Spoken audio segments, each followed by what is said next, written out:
C'est clair, ce Poco M6 Pro a un rapport qualité-prix incroyable. Maintenant, est-ce qu'il est fait pour vous? C'est pas certain. Mais vu qu'on le retrouve en ce moment même à 150 balles sur AliExpress, vous vous doutez que ça va pas être bon de partout. Et c'est là où je vais essayer de vous montrer tout ce qu'il est capable de faire et les choses à savoir surtout si on veut réellement acheter ce M6 Pro. Pendant que j'y pense, dans cette vidéo, je vais cacher ce logo. Voilà, mon petit logo Tukiwanti à un endroit précis de la vidéo. Et si vous devinez à quel endroit il a été caché, vous me le marquez en commentaire. J'afficherai votre nom dans une des prochaines vidéos, juste au-dessus là. C'est une façon de vous dire merci de participer. Et d'ailleurs, merci à... Oui, j'ai oublié son nom, qui est juste là, qui a trouvé l'emplacement de mon petit lutin à la dernière vidéo. Bravo à toi. Au niveau du design, c'est simple. On est sur un smartphone, pas cher, mais un smartphone extrêmement bien fini. 150 balles, un produit de cette qualité, visuellement, impossible à détecter. Il est beau, il est bien réussi, il a des rebords droits. On a même une sensation presque de premium. Certes, c'est un dos en plastique, mais c'est pas pour autant que ça fait basse qualité. En plus de ça, il pèse seulement 181 grammes. Bon, on a le module photo qui ressort un petit peu. C'est pas vilain, c'est le côté Poco un peu agressif. Il est quand même IP54, donc résistant à la poussière et aux gouttes d'eau. Mais par contre, un conseil, vraiment un conseil à prendre en compte, n'achetez pas le noir, car la couleur noire, ceux qui me connaissent, vous allez deviner ce que j'allais dire.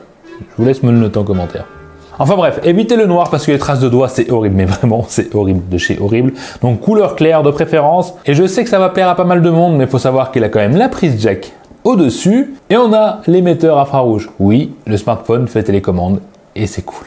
Et là, ce qui est le plus dingue sur ce smartphone pour ce tarif-là, c'est la partie avant, ça va être l'écran. Parce qu'on est sur un écran AMOLED de 6,67 pouces en FHD+, 120 Hz adaptatif, Gorilla Glass 5, une luminosité maximum qui monte jusqu'à 1200 nits. Donc déjà rien que ça, c'est fabuleux pour le tarif. Faire mieux, c'est pratique. C'est pas pratiquement, c'est impossible. Et le pompon, le truc qui vient tout fracasser, le KO au final, c'est qu'on a l'empreinte digitale sous l'écran. Alors c'est pas forcément plus pratique, mieux, etc. Mais c'est quand même beaucoup plus cher. Et là, on a vraiment cette sensation de haut de gamme, surtout qu'elle est très rapide. On a bien sûr la reconnaissance faciale avec cette petite caméra au-dessus de l'écran qui est discrète. Et cet écran a des rebords extrêmement fins, plus fins qu'un iPhone. Oui, plus fin qu'un iPhone 15 Pro. Bon, vous allez rien voir. Donc oui, à l'utilisation, cet écran est juste fabuleux, que ce soit pour les applications, pour la navigation, quoi qu'il arrive. Le smartphone est fluide, mais l'écran, vu qu'il est juste magnifique, bon, on se régale. On prend plaisir à naviguer, surtout à regarder des vidéos, mais attention, c'est pas tout parce qu'il y a encore un point positif, c'est qu'il a une certification L1, ce qui veut dire que sur Netflix, vous pouvez regarder vos contenus en Full HD, et ça c'est important, pas tous les smartphones le font, surtout à ce prix-là, et donc avec un écran comme ça, les contenus en Full HD et un son stéréo, attention, qui est plutôt de bonne qualité je trouve, c'est un sans faute. Là, Poco, Xiaomi, bravo, sur l'écran de ce Poco M6 Pro, c'est magnifique. Et c'est là où commencent les problèmes. Problème, c'est moi qui chipote, je suis difficile, mais il faut que je vous donne tous les points négatifs de ce téléphone. Déjà, on est sur MIUI 14. MIUI 14, bon, il y en a qui aiment, moi j'aime pas personnellement. Voilà, il y a des applications préinstallées dessus, on peut les désinstaller bien sûr. Il y a des publicités sur les applications d'origine Xiaomi. Voilà, c'est un petit peu chiant. Bon, ça, il y en a à qui ça gêne pas. Voilà, chacun ses goûts. Mais c'est pas pour moi une qualité. Bien sûr, HyperOS va arriver prochainement. En tout cas, Xiaomi l'a promis. Quand? Je pense en 2024. Après, est-ce que c'est ça? Seul l'avenir nous le dira. Bon, après, son Obi MIUI 14, en navigation, il est plutôt fluide. J'ai eu quelques ralentissements, mais en général, c'est un smartphone qu'on aime utiliser, qui est fluide, et puis avec l'écran, comme je l'ai dit, c'est juste waouh. Sur ce modèle-là, j'ai la version 8 Go de RAM, 256 Go de stockage extensible via une carte SD. Faut savoir qu'il existe une version 12 Go de RAM et 512 Go de stockage. Après, j'ai été un petit peu plus déçu, ça va être au niveau de la puissance. Déjà, il ne fait pas 5G parce qu'on est sur le processeur Helio G99, qui nous propose donc pas la 5G. Bon, c'est pas très grave en soi, surtout pour le tarif. Mais même au niveau de la puissance, c'est pas forcément fabuleux. Le score en tutu, on était à plus de 300 000.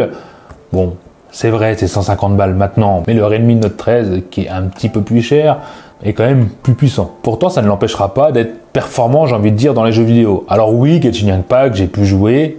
C'est fluide, par contre les graphiques sont vraiment très bas, on sent que la qualité n'est pas au rendez-vous. Pour d'autres jeux 3D, c'est pareil, ça tourne, en tout cas ça tourne bien sans latence. L'avantage c'est qu'on n'a pas forcément de chauffe à l'arrière, c'est une légère chauffe acceptable. Et voilà, on n'a pas cette sensation de surchauffe qui vient gêner en jouant. Avec un son stéréo, un bel écran, bon, tous les jeux vont être agréables à jouer. Voilà, c'est pas un smartphone gamer, c'est un smartphone de dépannage pour le jeu. Ensuite, pour la partie photo, Poco a voulu faire gros. Ils ont mis une caméra principale de 64 mégapixels, une ultra grand angle de 8 mégapixels et une caméra portrait de 2 mégapixels. Bon, vous le savez, hein, 64 mégapixels, ça fait juste rêver. Ils aiment bien en mettre beaucoup. Le résultat, bon, j'ai pas été forcément conquis. Là, faut que je juge par rapport à un téléphone à moins de 200 balles, donc on va être plus gentil. Mais c'est vrai que la colorimétrie est pas mauvaise.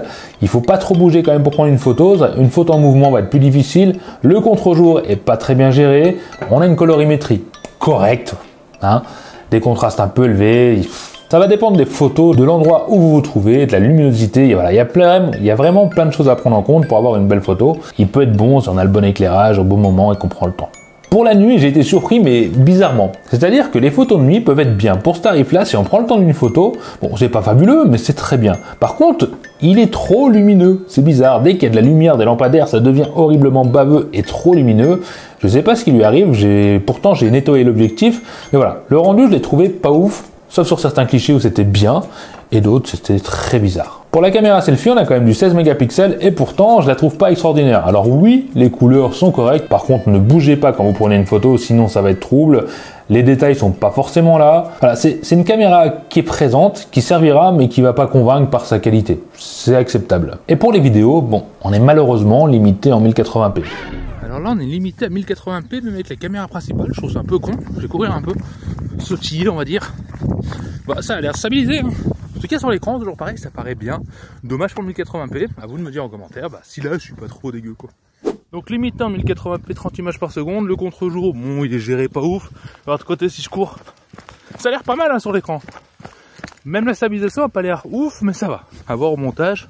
Ouais. Alors les vidéos, je sais pas ce que vous en pensez, dites-moi en commentaire. Je trouve ça dommage parce que la stabilisation numérique, je l'ai trouvée efficace. Bizarrement, pour ce tarif, j'ai beaucoup bougé, ça va, c'était agréable à regarder. Par contre, la qualité de l'image, les couleurs, c'est un peu palo et c'est pixelisé. Voilà, ça m'a pas fait rêver du tout.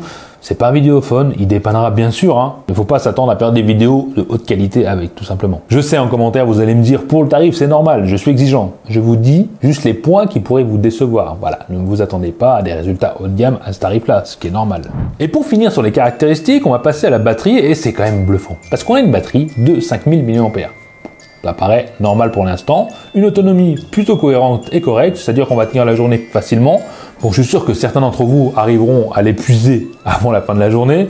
Mais voilà, la journée c'est largement atteignable et on peut même faire les 2 jours si on n'est pas trop exigeant. Mais voilà, dans la boîte qui est ici, on a un chargeur fourni. Et un chargeur fourni, pas n'importe lequel. En fait, il est tout au fond, j'aurais jamais dû faire ça. Je voulais faire un truc bien. On a un fameux chargeur ultra rapide de 67 watts.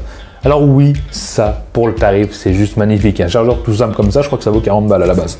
Donc oui, vous allez charger votre téléphone de 0 à 100% en seulement 44 minutes. Les 45, on a arrondi à 45 minutes. C'est fera pas dingue. À ce tarif-là, c'est vraiment extraordinaire. Bravo Xiaomi pour ça. Parce que quand on voit des hauts de gamme à plus de 1000 balles sans chargeur et sans charge rapide, bravo. C'est une belle leçon pour les hauts de gamme, je pense. Bon, par contre, il n'est pas compatible charge sans fil. Alors oui, si on devait conclure pour ce Poco M6 Pro, est-ce qu'il faut l'acheter ? Eh ben, c'est à vous de choisir, tout simplement, avec ce que vous avez vu. Moi, je trouve que c'est un excellent rapport qualité-prix. Clair. L'écran est complètement dingue, hein. Le son stéréo est bon. Les vidéos en Full HD sur Netflix, c'est extraordinaire. Bon, le processeur est pas ouf, ça c'est clair. Mais ça suffira pour la navigation. Et puis les photos, bon, c'est à vous de me dire. Moi, j'ai pas trouvé ça fabuleux. Mais ça dépanne quand même. Après, je vais quand même vous mettre des liens en description pour avoir les meilleurs prix en France et en Chine sur AliExpress si vous voulez le commander en Chine. C'est là où vous le trouverez à 150 €. Et je vais juste vous demander de me dire, vous en commentaire, est-ce que pour vous, c'est le meilleur smartphone à acheter en ce moment, là, à l'heure actuelle ou en 2024, à ce tarif-là? Il sera peut-être à 100 balles d'ici 6 mois, j'en sais rien. N'hésitez pas à me le dire en commentaire. J'aime bien avoir votre avis. Donc voilà mon avis sur ce Poco. Allez, les Tukiwan, tiens, à la prochaine. J'espère que ça vous a plu. Bye.